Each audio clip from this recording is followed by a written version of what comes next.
નમસ્કાર મિત્રો આજે તમારી સમક્ષ કુંભ રાશિના જાતકો માટે ખૂબ વિશેષ વિડીયો છે। શા માટે?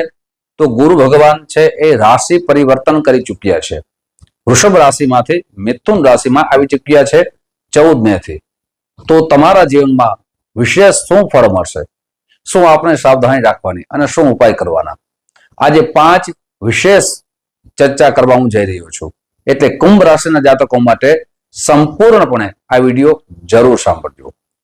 આપના ચંદ્ર કુંડળીના આધાર ઉપર આપના બૃહસ્પતિ છે એ 5મા ભાવમાં આવ્યા છે। 5મો ભાવ છે એ વિદ્યાનો છે, 5મો ભાવ છે એ સંતાનનો છે, 5મો ભાવ છે એ ખાસ કરીને પ્રેમ સંબંધનો છે। તો બૃહસ્પતિ આપના જીવનમાં શું ફળ આપશે? સાથે બૃહસ્પતિની 3 દ્રષ્ટિ પડવાની છે, જેમાં નવમ દ્રષ્ટિ પડશે, સાથે પ્રથમ ભાવમાં દ્રષ્ટિ પડશે અને બૃહસ્પતિની એકાદશ ભાવમાં દ્રષ્ટિ પડવા જઈ રહી છે।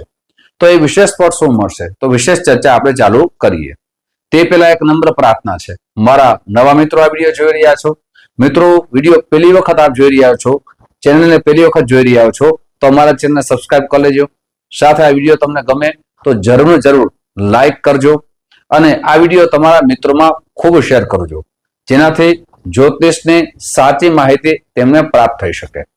મિત્રો, જે પણ આપણે ચર્ચા કરીએ છીએ ચંદ્ર રાશિના આધાર ઉપર કરીએ છીએ। આપના જન્મ ગ્રહો કઈ સ્થિતિમાં છે આપને જાણવું હોય તો અહીં નંબર દેવામાં આવ્યા છે, આ નંબરમાં આપ સંપર્ક સાધી શકો છો। સંપર્ક કરવાનો સમય સવારે 10 વાગ્યાથી લઈ બપોરના 1 વાગ્યા સુધી છે, સાંજે 5 વાગ્યાથી લઈ અને રાત્રે 9 વાગ્યા સુધી છે। મિત્રો, હવે વિશેષ ચર્ચા આપણે ચાલુ કરીએ તો કુંભ રાશિના જાતકો માટે આવતું જે 5 માસ છે એ ખૂબ મહત્વના છે અને જે પણ આપણે ચર્ચા કરીએ છીએ એ 5 માસની કરીએ છીએ। શા માટે? તો બૃહસ્પતિ છે એ ઓક્ટોબર માસમાં રાશિ પરિવર્તન કરશે, વક્રી થશે, એટલે મિથુન રાશિમાંથી કર્ક રાશિમાં આવશે અને પાછા 5 ડિસેમ્બરથી મિથુન રાશિમાં આવી જશે। તો આ 5 માસની વિશેષ ચર્ચા છે। તો બૃહસ્પતિ આપના 5મ ભાવમાં છે એટલે એમ કહી શકાય કે વિદ્યાર્થી બંધુઓ માટે સુવર્ણ સમય આવી રહ્યો છે। આપ જે મહેનત કરતા હતા એ મહેનતની જે પરિણામની ઈચ્છા હતી એ પરિણામ આપને ચોક્કસ મળશે। સાથે જે સંતાન પ્રત્યેનું હર હંમેશા સાવધાની રાખવી પડતી હતી, ખાસ કરીને વિવાદ થતો હતો, એ વિવાદ દૂર થશે। સાથે સંતાન પ્રત્યેની ચિંતા પણ દૂર થશે। સંતાન તમારા જીવનની અંદર ખાસ કરીને ઉન્નતિ અને પ્રગતિ તરફ લઈ જવા જઈ રહ્યા છે। બૃહસ્પતિ છે એ ખાસ કરીને પ્રેમ સંબંધોમાં પણ લાભ કરતા બનશે। જે સત્યતાથી પ્રેમ કરે છે એમના લગ્ન થવાના પણ ઉત્તમ યોગ નિર્માણ થઈ રહ્યા છે। સાથે આપને નવ ચેતના જાગશે, આપના જીવનની અંદર ઉત્સાહપૂર્વક કાર્ય કરશો, આ પેલી મારી ભવિષ્યવાણી છે। સાથે હવે બૃહસ્પતિની દ્રષ્ટિ ઉપર આપણે નજર કરીએ તો બૃહસ્પતિની જે દ્રષ્ટિ છે સૌથી પહેલા 9મા ભાવમાં પડી રહી છે। 9મો ભાવ છે એ ભાગ્યનો છે। ઘણી વખત આપણે મહેનત કરીએ છતાં એ મહેનતનું પરિણામ આપણે ન મળે ત્યારે નિરાશ થઈ જઈએ, પણ હવે તો આપના જીવનમાં ભાગ્ય ઉદિત થવાનો સમય આવી રહ્યો છે। બૃહસ્પતિ છે આપણે ભાગ્ય ઉન્નતિ તરફ લઈ જવાના છે। આપણા ભાગ્યનો ઉત્તમ સમય આવી રહ્યો છે। આપ જે કાર્ય કરી રહ્યા હતા એ કાર્યમાં આપને સફળતા ન મળતી હતી, એ કાર્યમાં આપને સફળતા મળશે। સાથે પિતા તરફથી ખૂબ સપોર્ટ મળશે, પિતા તરફથી આપને સહયોગ મળશે। ધાર્મિક અને માંગલિક પ્રસંગોમાં આપના ખાસ કરીને પ્રવેશ કરશો, યાત્રા કરશો, પ્રવાસ કરશો, આપના ઘરે સત્કર્મનો વધારો થશે। સાથે જ્ઞાનનો વધારો થશે। ઉચ્ચ શિક્ષા જે વિદ્યાર્થી બંધુ લેવા માટે ખૂબ પ્રયત્ન કરતા હતા એ ઉચ્ચ શિક્ષામાં પણ સફળતા મળશે। સાથે આપના જે ધન બાબતમાં ચિંતા હતી એ ધન બાબતમાં પણ આપની ચિંતા દૂર થશે। આ બીજી ભવિષ્યવાણી છે। હવે ત્રીજી ભવિષ્યવાણીની આપણે ચર્ચા કરીએ, ખાસ કરીને તો બૃહસ્પતિ 11મા ભાવમાં દ્રષ્ટિ કરી રહ્યા છે। 11મો ભાવ છે એ મિત્રોનો છે, યશનો છે, માન સન્માનનો છે, મોટા ભાઈનો છે। તો આપના જીવનમાં ઘણા બધા વ્યક્તિઓનું કાર્ય કરવા છતાં જે માન મળવું જોઈએ, જે સન્માન મળવું જોઈએ, જે યશ મળવું જોઈએ, જે કીર્તિ મળવી જોઈએ, એ મળતા ન હતા, હવે એ પ્રાપ્ત થશે. આપણા સમાજમાં, આપણા પરિવારમાં આપનું માન સન્માનનો વધારો થશે, આપણી યશ કીર્તિનો વધારો થશે. જે વ્યક્તિ રાજકીય ક્ષેત્રે જોડાયેલા છે તેના માટે તો સુવર્ણ સમય આવી રહ્યો છે. ખાસ કરીને લોકપ્રિયતા વધશે. આપ જે કાર્યમાં ખૂબ વિલંબ થતો હતો એ કાર્ય આપનું વિલંબ છે એ દૂર થશે. એ કાર્યને આગળ વધશો. મોટા ભાઈ તરફથી આપને સહયોગ મળશે.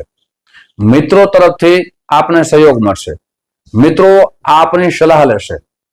આપને શિક્ષક છો અથવા શિક્ષણ ક્ષેત્રે જોડાયેલા છો તો આપના માટે પણ ખૂબ સારો સમય છે.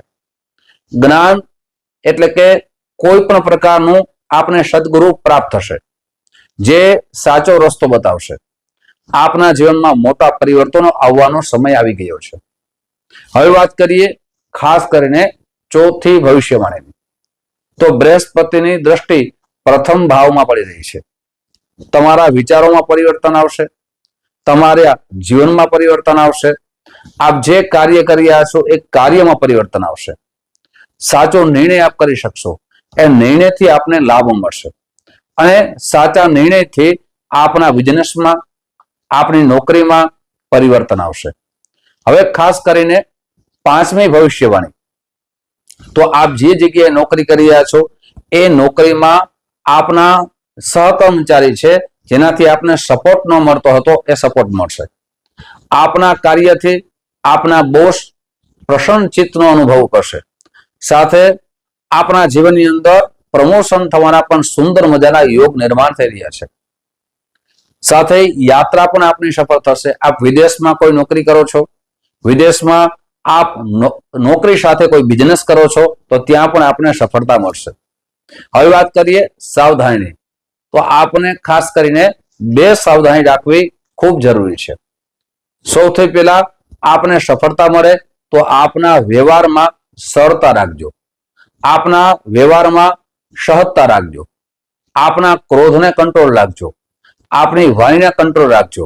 સાથે ઈગો એટલે કે અભિમાનથી દૂર રહેજો. આપ જેટલો અભિમાનથી દૂર રહેશો આપના સફળતાના પાયા એટલે કે ખાસ કરીને ઉપર ચડતા જ જશો. સીડી આપની રાહ જોઈ રહી છે અને એ સીડીના પગથિયા આપ ચડતા રહેશો. એ તમારો સમય સારો આવી રહ્યો છે. હવે આપને શું ઉપાય કરવા જોઈએ? બૃહસ્પતિના ઉપાય કરવાથી હર હંમેશા લાભ જ થાય છે. તો પહેલો ઉપાય એ છે કે ગુરુવારના દિવસે ખાસ કરીને પીળા રંગની વસ્તુનો ઉપયોગ વધારે કરો. ગુરુવારના દિવસે પીળા રંગની વસ્તુનું દાન કરો. આપની જન્મકુંડળી બતાવી ખાસ કરીને શનિનું રત્ન એટલે કે નીલમ પંચાંગ કર્મ કરીને ધારણ કરો. સાથે ગુરુવારના દિવસે વિષ્ણુ સહસ્ત્રના જેટલા પાઠ થાય એ અવશ્ય કરો. સાથે માતા પિતાની ખાસ સેવા કરો, વડીલોનું માન રાખો. સાથે આપ જે વિદ્યાર્થી બંધુઓ છે એને વિદ્યાભ્યાસમાં જે વસ્તુ જોઈએ એ આપની શક્તિ પ્રમાણે દાન કરો. મિત્રો, આજે તમારી સમક્ષ 5 ભવિષ્યવાણી રાખી છે, સાથે ઉપાય રાખ્યા છે, સાવધાની રાખી છે, વિશેષ ચર્ચા આપણે સમક્ષ રાખી છે. આપને કેવી લાગી એ ખાસ કરીને કહેજો. મિત્રો, ફરીથી મળશું આવી ચર્ચા લઈને. આપ સૌને મારા જય શ્રી કૃષ્ણ, મહાદેવ હર.